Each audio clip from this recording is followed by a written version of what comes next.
না মুসলিমরা পড়ে আছে, ওঠেন বসেন নিয়ে মজা ট্রল এগুলো নিয়ে সারা বিশ্বে যা হচ্ছে মুসলিমদের সাথে, যদি আমরা সত্যি জানতাম শান্তিতে ঘুমাতেই পারতাম না, আমাদের ঘুম উড়ে যেত চোখ থেকে। চিন্তা করবেন না, এই সময়গুলো কেটে যাবে। যখন এই জুলুম চূড়ান্ত মাত্রায় উঠবে, তখন আল্লাহ রাব্বুল আলামিন মুসলিমদের মধ্যে একজন ইমামকে পাঠাবেন, তার নাম মুহাম্মদ। কি নাম? মুহাম্মদ। তাকে মানুষ বলবে আল মাহদি, এটা তার টাইটেল। মাহদি তার নাম নয়, তার নাম হচ্ছে মুহাম্মদ। তার বাবার নাম হবে আব্দুল্লাহ, তার মায়ের নাম হবে আমিনা, ঠিক নবী সাল্লাল্লাহু আলাইহি ওয়াসাল্লামের মতোই।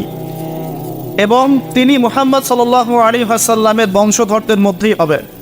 মাহাদি চট্টগ্রাম থেকে বের হবে না, মাহাদি বুয়েট থেকে বের হবে না, বাংলাদেশ থেকেও তো দু চারটা মাহাদি অলরেডি বের হয়ে গেছে, বের হয় নাই। আর মাহাদি আরবি ভাষায় কথা বলবে। কি ভাষায় কথা বলবে?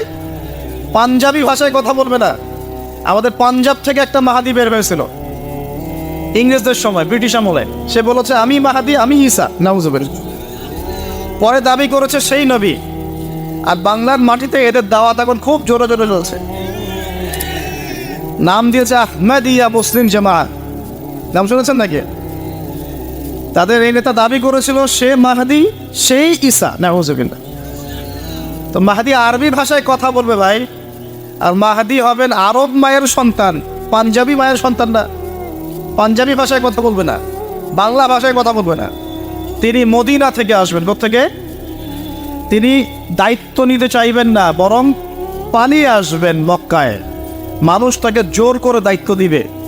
আপনারা যারা হজ করেছেন, কাবা ঘরের এই যে তাওয়াফ তো করেছেন মাশাআল্লাহ, তাওয়াফ এবং এই যে আপনার মাকামে ইব্রাহিম, এর মাঝখানে ইমাম মাহাদিকে তারা পেয়ে যাবে এবং সেখানে তার হাতে বায়াত নেওয়া হবে এবং তিনি মুসলিমদেরকে ঐক্যবদ্ধ করে এই জুলুমের এগেনস্টে যুদ্ধ করবেন ইনশাআল্লাহ। বিশ্ব এখন অনেক কিছু দেখা বাকি আছে, হতাশ হবেন না। বিশ্বে এখন অনেক কিছু ঘটা বাকি আছে। মহামারী হয়েছে, জালজালা হবে, হ্যাঁ আল্লাহ পাকের আযাব গজবগুলো আসবে, নৈতিকতার অবক্ষয় হবে, জুলুম বাড়বে, ঘরে ঘরে ফিতনা ছড়িয়ে পড়বে।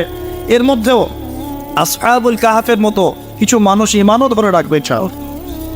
আল্লাহ পাক যাদেরকে দিয়ে কাজ নেবেন, আল্লাহ পাক তাদেরকে তৈরি করবেন। নতুন প্রজন্ম আল্লাহ পাক নিয়ে আসবেন। কোরআনকে কেউ মিটিয়ে ফেলতে পারবে না, সুন্নতকে কেউ মিটিয়ে ফেলতে পারবে না। এটা পৃথিবীতে থাকবেই ইনশাআল্লাহ। প্রত্যেক দেশে দেশে, জেলায়, থানায়, প্রত্যেকটা জায়গায় আল্লাহ ভীরু কিছু মানুষ থাকবে ইনশাআল্লাহ। আল্লাহ পাক তাদের অন্তরের মধ্যে গায়েবী একটা মিল বন্ধন দিয়ে দিবে ইনশাআল্লাহ। এভাবে চলতে থাকবে সময়। যখন ইমামুল মাহদি আসবেন, তখন বিশ্ব যুদ্ধ বিগ্রহ চলতে থাকবে, অনেক ব্যাপক যুদ্ধ চলতে থাকবে। তখন ইমামুল মাহদি মুসলিমদেরকে নিয়ে এই যে জালেম শক্তির বিরুদ্ধে যুদ্ধ করে ওই জায়গা স্বাধীন করবে ইনশাআল্লাহ। কিন্তু তারপরেও দাজ্জালকে হত্যা করা যাবে না। দাজ্জাল খুবই শক্তিশালী হবে এবং তার অনুসারীরা হবে প্রচণ্ড শক্তিশালী। তখন আল্লাহ রাব্বুল আলামিন এই মিথ্যা মাসিহকে মেরে ফেলার জন্যে আল্লাহ পাক আসমান থেকে সত্য মাসিহ ঈসা আলাইহিস সালামকে আবার পাঠাবেন। বলেন সুবহানাল্লাহ। আল্লাহ রাব্বুল আলামিন সূরা মাঈদার মধ্যে বলেছেন, ওয়ামা কাতালুহু ওয়ামা সালাবু, তারা তাকে হত্যাও করে নাই, ক্রুশবিদ্ধও করে নাই। বাল রাফাআহু আল্লাহু ইলাইহি, বরং আল্লাহ পাক তাকে তার দিকে উঠিয়ে নিয়েছেন। সুবহানাল্লাহ। তিনি কোথায় আসবেন? তিনি সিরিয়াতে নামবেন। কোথায়? সিরিয়ায়। এই যে টার্কি এবং সিরিয়ার জায়গায় যেখানে ভূমিকম্প হলো, সবাই তুরস্ক নিয়ে অনেক বেশি ব্যস্ত, কিন্তু সিরিয়াতে কিন্তু অনেক ক্ষতি হয়েছে, এদিকে মানুষ দেখছে না। আর সিরিয়ার মানুষদের কি যে দুর্ভোগ, কি যে দুর্দশা, এটা দেখার জন্য শুধু আল্লাহই আছেন, আমরা কেউই নাই। এটা দেখার জন্য শুধু আল্লাহ আছেন, আর কেউ নাই পাশে। এই 12-14 বছরের যুদ্ধ বিগ্রহে যা হয়েছে সিরিয়ার অবস্থা, ওইটাকে খেলার মাঠ পেয়েছে পশ্চিমারা। এই মাঠের মধ্যে তুরস্ক ঢুকে গিয়েছিল, এটাও একটা শাস্তি হতে পারে। ন্যাটোর সাথে ঢুকে সেও এখানে হামলা চালিয়েছে, এটাও হতে পারে, আল্লাহ ভালো জানেন। সিরিয়ার মাসলুম শিশুদেরকে আকাশের নিচে রাত কাটাতে হয়, 3 দিনে একবার খাবার পায় তারা। একই অবস্থা ইয়েমেনেও আছে।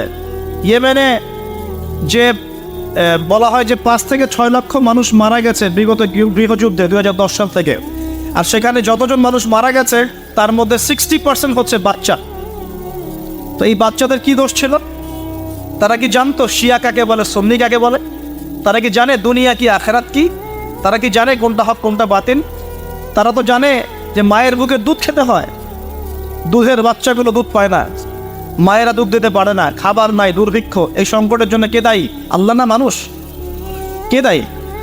যাহারান ফাসাদু ফিল বাররি ওয়াল বাহরি বিমা কাসাবাত আইদিন নাস। আল্লাহ পাক বলছেন জলে স্থলে যে বিপর্যয়গুলো ছড়িয়ে পড়েছে এগুলো মানুষের হাতের কামাই। কার হাতের কামাই? মানুষের হাতের কামাই। একই অবস্থা ইরাকেও ছিল, মনে আছে? সাদ্দাম হোসেনের কাছে পারমাণবিক অস্ত্র আছে বলে কত নাকি করা হলো, করে লক্ষ লক্ষ মানুষকে মেরে ফেলা হলো। পরে বললো আমরা সরি, আসলে সেখানে কোনো অস্ত্র ছিল না। We are sorry for that. তারা বলে দিল আমরা এর জন্য সরি। ব্যাস, লক্ষ লক্ষ মানুষের রক্তের ঋণ শোধ হয়ে গেল। আবু গারিব নামে একটা কারাগার ছিল, এখনো আছে। ওই কারাগারের মধ্যে মুসলিমদেরকে ঠকিয়ে যে নির্মম নির্যাতন করা হতো আপনারা জানেন না। পাকিস্তানের একজন ডক্টর মহিলা, ওই যে উনি নিউরো মেডিসিন ডক্টর আফিয়া, ওনাকে মনে হয় 10 থেকে 12 বছর ধরে করে নির্যাতন করা হয়েছে। আপনার বোনকে যদি একবার কেউ খারাপ নজরে তাকায় আপনার কেমন মনে হয়? আপনার মায়ের দিকে যদি কেউ একবার খারাপ নজরে তাকায়, একটা খারাপ মন্তব্য করে, আপনার কি মনে হয়? আপনার স্ত্রীকে যদি কেউ একটু গায়ে টাচ করে চলে যায়, শ্লীলতাহানি করে, টিস করে, আপনার কি মনে হবে? এরকম লক্ষ লক্ষ বোনদেরকে আমাদেরকে এরকম ধর্ষণ করা হয়েছে দিনের পর দিন। গ্যাং রেপ বলে, গ্যাং রেপ মানে একসাথে 10 জন 12 জন মিলে আমাদের বোনদেরকে ধর্ষণ করেছে। মুসলিমরা তো বললাম না, মুসলিমরা পড়ে আছে ওঠেন বসেন নিয়ে, মজা ট্রল এগুলো নিয়ে। সারা বিশ্বে যা হচ্ছে মুসলিমদের সাথে, যদি আমরা সত্যি জানতাম শান্তিতে ঘুমাতেই পারতাম না, আমাদের ঘুম উড়ে যেত চোখ থেকে। বেশি বললেও সমস্যা, বেশি করলেও সমস্যা, কাকেই বলবো, কে বা বুঝবে? দেখা যায় এমন অনেক সময় হয়েছে, অনেক ভালো ভালো নেতা সমাজে এসেছে, আসার পরে জনগণকে বুঝিয়েছে, জনগণ বলেছে ঠিক আমরা তোমার সাথে আছি। যেই সেই নেতার উপর কোনো বিপদ এসেছে জনগণ নাই, কাকে নিয়ে কি করবে না, কার সামনেই বা কি বলবো? আমাদের প্রত্যেকটা জেলা বলেন, থানা বলেন, দেশ বলেন, আনাচে কানাচে নিবেদিত প্রাণ মুসলিম ভাই তৈরি করতাম, যারা কাজের মানুষ, ঝোঁকে চলে না, আবেগে চলে না, ইস্যু পাগল না, আবেগে চলে না, কাজের অ্যাক্টিভ কিছু মানুষ দরকার, যারা শিক্ষিত, এডুকেটেড, যারা পরিস্থিতি বোঝে, যারা হিকমা বোঝে, যারা নিবেদিত প্রাণ, যারা অর্থ কোরবানি করার মানসিকতা রাখে, শিক্ষা প্রতিষ্ঠান গড়ে তোলে, সোশ্যাল ওয়ার্ক করে, একটা জনসংযোগ যারা গঠন করতে পারে, এমন কিছু মানুষের নেতা আল্লাহ আমাদেরকে দান করুন বলে আমিন। এভাবে একদিনের মাহফিল বলেন আর ওই ইস্যু পাগল কোন ইস্যু নিয়ে লাফালাফি করে উম্মার বিজয় হবে না।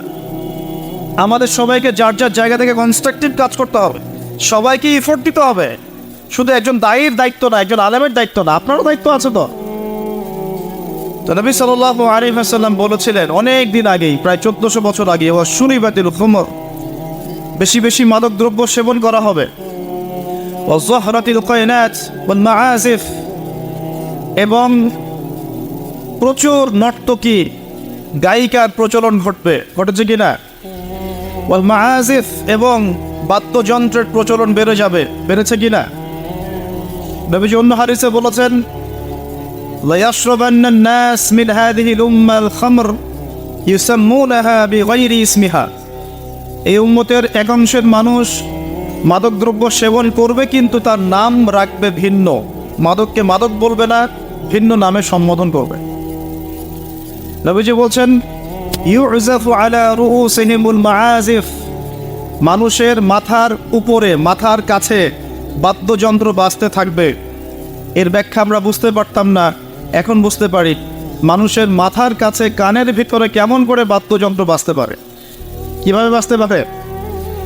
ইয়ারফোন, ব্লুটুথ, সবার কানে কানে, সবাই গান শুনছে, নাউজুবিল্লাহ। বাদ্যযন্ত্র কানের ভিতরে না? নবীজি 1400 বছর আগে বলে গেছেন ইউযাফু আলা রুউসিহিম বিল মাআজিফ, মাথার উপরে, এখানে কানের কাছে, মাথার উপরে বাদ্যযন্ত্র বাজতে থাকবে। নবীজি বলছেন ওয়াজহরাতিল কায়নাত, এই যে গায়িকা নর্তকীদের সংখ্যা বাড়তে থাকবে, ওয়াল মাআজিফ, বাদ্যযন্ত্র বাড়তে থাকবে, ওয়াল মুগান্নিয়াত, এবং গান গায় যে মহিলা, এদের সংখ্যা বাড়তে থাকবে। বাড়ছে কিনা? বাড়ছে। নবীজি আরো বলেছেন ওয়ালাআনা আখির হাযিহিল উম্মা উলাহা, এই উম্মতের শেষের দিকের মানুষেরা প্রথম দিকের মানুষদেরকে গালিগালাজ করবে, করছে কিনা? শেষের দিকের মানুষেরা প্রথম দিকের মানুষদেরকে গালিগালাজ করবে, বলবে ইসলাম তো ওই যুগে চলতো, এই যুগে চলে না। ইসলাম তো ওই যে সেকেলে ধর্ম, মধ্যযুগীয় বর্বর। এই কথাগুলো শোনেন কি না? উম্মতের শেষের দিকের লোকেরা প্রথম দিকের মানুষদেরকে গালিগালাজ করবে। নবীজি আরো বলছেন যে ওয়াসাদা কাবিলুহু ফাসিকুহুম, একটা কওমের সর্দার হবে ওই কওমের সবচেয়ে ফাসিক ব্যক্তি। নাউযুবিল্লাহ। এমনটা হয় কি না? একটা কওমকে নেতৃত্ব দিবে সেই কওমের সবচেয়ে ফাসিক ব্যক্তি। ফাসিক কে? কে ফাসিক? আল্লাহ পাক ইবলিস সম্পর্কে বলছেন যে ইবলিস আদমকে সিজদা করলো না, সূরা কাহফের মধ্যে। ওয়াইয কুলনা লিল মালাইকাতি ইসজুদু লিআদম ফাসাজাদু ইল্লা ইবলিস। আমি যখন ফেরেশতাদেরকে বললাম যে আদমকে সিজদা করো, সবাই সিজদা করলো, ইবলিস করলো না। ফাফাসাকা আন আমরি রাব্বি, সে তার রবের আদেশের সাথে ফাসিকি করবে। মানে রবের আদেশ মেনে না চলাটাই ফাসিকি। আর নবীজি বলছেন ওয়াসাদা কাবিলুহুম ফাসিকুহুম, একটা কওমের নেতৃত্ব দিবে ফাসিক ব্যক্তি, যে আল্লাহ পাকের হুকুম আহকামের পরোয়া করবে না। ওয়াকানা যাঈমুল কওমি আরযালাহুম, সমাজের সবচেয়ে নিকৃষ্ট মানুষকে কর্তৃত্বের আসন দেওয়া হয়। এগুলো হচ্ছে কি না সমাজের মধ্যে? আরো বলছেন ওয়াজাহরাতিল আসওয়াতু ফিল মাসাজিদ, মসজিদগুলোর মধ্যে শোরগোল হট্টগোল বেড়ে যাবে। যাচ্ছে কি না? যখন এমন হবে নবীজি বলছেন ইয়াখসিফুল্লাহু বিহিমুল আরদ, আল্লাহ রাব্বুল আলামিন ওই সম্প্রদায়কে এই ভূমি সহ নিচে ধসিয়ে দিবেন বলে নাউযুবিল্লাহ। এখন ভূমিধস ভূমিকম্প আসছে কি না? আরো বলছেন নবী সাল্লাল্লাহু আলাইহি ওয়াসাল্লাম ওয়ায়াজআলুল্লাহু মিনহুমুল কিরাদাতা ওয়াল খানাজির, আল্লাহ রাব্বুল আলামিন তাদের মধ্যে কিছু মানুষকে শুয়োর এবং বানর বানিয়ে দিবেন বলে নাউযুবিল্লাহ। আর মানুষ কিন্তু বাহ্যিকভাবে বানর হয় না, দেখা যায় ভিতর থেকে বানর হয়ে গেছে। ভিতর থেকেই বানর হয়ে গেছে। ভিতর থেকে বানর মানে কি? বানর হচ্ছে এমন প্রাণী যে পাবলিকলি জেনা করে, পাবলিকলি জেনা করে। বানরের স্বভাবটা আপনাকে বলছি। বানরের স্বভাব কি? প্রাইভেট লাইফ আর পাবলিক লাইফের পার্থক্য বানর বোঝে না। কোন কাজগুলো প্রাইভেট লাইফে করতে হয় আর কোন কাজগুলো পাবলিকলি করতে হয়, এই কমন সেন্সটা বানরের নাই। আমার কথা কি বুঝতে পারছেন? প্রাইভেট লাইফ মানে যে কাজগুলো আমরা ব্যক্তিগত জীবনে করি, গোপন কাজ। আর পাবলিক মানে যে পাবলিকলি আমরা সবাই বসে আছি এখন, পাবলিক লাইফ। তো প্রাইভেট লাইফ আর পাবলিক লাইফের পার্থক্যটা বানর বোঝে না। আর আল্লাহ পাক কি শাস্তি দিবেন? বানর বানিয়ে দিবেন। সত্যি সত্যি কি মানুষ এখনো বানর হয়েছে? কাউকে দেখেছেন যে মানুষ থেকে বানর হয়ে গেছে? এমন কি হয়েছে এখনো? শুধু সূরা বাকারা একটা দলিল আছে, শনিবারের সীমা লঙ্ঘন করার জন্যে আল্লাহ পাক বনু ইসরাইলদের একটা দলকে মানুষ থেকে বানর বানিয়ে দিয়েছিলেন। এই একটা দলিল কোরআনে পাওয়া যায়। এই উম্মতের মধ্যে কখনো শুনেছেন উম্মতে মুহাম্মাদের কোনো ব্যক্তি মানুষ থেকে বানর হয়ে গেছে? এটা হতে পারে মানুষ ভিতর থেকে বানর হয়ে যাবে, অর্থাৎ পাবলিক লাইফ আর প্রাইভেট লাইফের পার্থক্য বুঝতে পারবে না। এমনটা হচ্ছে কিনা? মানুষ এখন পাবলিক লাইফ আর প্রাইভেট লাইফটা একাকার করে ফেলছে না? বিয়ে করেছে, স্ত্রীকে দেখবে সে, ভালোবাসবে সে, স্ত্রী সাজবে তার জন্যে, এগুলো সব প্রাইভেট ব্যাপার। এগুলোকে মানুষ পাবলিক করে ঘুরে বেড়াচ্ছে না? বুঝতে পারছেন না মনে হয়? বাসায় শুয়ে আছেন, স্ত্রীর সাথে গল্প করছেন, প্রাইভেট বিষয়। এটাকে ফেসবুকে ছবি তুলে যারা দিল, সে প্রাইভেট লাইফটাকে পাবলিক করে দিল না? মানুষ প্রাইভেট লাইফ আর পাবলিক লাইফের পার্থক্য বুঝতে পারছে না এখন। নবীজি আরো বলছেন ওয়ায়াজআলুল্লাহু মিনহুমুল কিরাদাতা ওয়াল খানাজির, এবং আল্লাহ পাক তাদের মধ্যে কিছু শুয়োরও বানিয়ে দিবেন। কি বানিয়ে দিবেন? শুয়োর কেমন? ওর সামনে ভালো কিছু দিবেন, ভালো কিছু, ফ্রেশ খাবার দেন, ভালো কিছু দেন, টাটকা খাবে না। বাসি পচা নোংরা আবর্জনা তার সামনে দিবেন, খুব মজা করে করে খাবে। এখান থেকে কি বুঝলাম? এক শ্রেণীর মানুষ বের হবে এই উম্মতে যারা হালাল জিনিস ওদের কাছে ভালো লাগবে না, হারাম ভালো লাগবে। বুঝতে পারছেন না মনে হয়? হালাল খাবার দেন ভালো লাগে না, হারাম মাদক খেতে হয়, গাঁজা খেতে হয়, ইয়াবা খেতে হয়, ফেন্সিডিল খেতে হয়, না হলে ঘুমিয়ে আসেন। গরুকে চড়াবেন তামাকের মাঠ, তামাক যেখানে চাষ হয়। আমরা ওই যে বান্দরবন ওই এলাকার দিকে প্রোগ্রাম করতে গিয়ে দেখেছিলাম, মানে বিঘার পর বিঘা জমিতে খালি তামাক চাষ হচ্ছে, তামাক। তো ওই জমিগুলোর মধ্যে গরু ছাগল চড়ে না, কারণ গরু ছাগলও জানে যে এগুলো খাওয়ার জিনিস না। বুঝতে পারছেন কথা? কিন্তু মানুষ গোগ্রাসে খাচ্ছে, ডলছে, খাচ্ছে, টানছে। শুয়োর কেমন প্রাণী? যার সামনে ভালো কিছু দিলে সে খাবে না, খারাপটা দিলে আপনি খাবে। হালাল ভালো লাগছে না, হারাম ভালো লাগছে। আল্লাহ পর্দাকে হালাল করেছেন, পর্দা ভালো লাগে না, বেপর্দামি ভালো লাগে। আল্লাহ পাক, আল্লাহ রাব্বুল আলামিন ইসলাম নাজিল করেছেন, কোরআন সুন্নাহ ভালো লাগে না। মানব রচিত ধর্ম ভালো লাগে, মানব রচিত বিধান ভালো লাগে। আল্লাহ রাব্বুল আলামিন হালাল খাবার দিয়েছেন, ভালো লাগছে না, খাবারটাকে ম্যানুফ্যাকচার করে ভেজাল দিয়ে খাওয়াতে হবে। আল্লাহ পাক দিয়েছেন পবিত্র সম্পর্ক, পবিত্র সম্পর্ক ভালো লাগে না, অপবিত্র জেনা ভালো লাগে। আল্লাহ পাক দিয়েছেন পবিত্র বৈবাহিক সম্পর্ক, ভালো লাগে না, পরকীয়া ভালো লাগে, জেনা ভালো লাগে, পতিতাবৃত্তি করতে ভালো লাগে। এটা শুয়োরের স্বভাব। কার স্বভাব?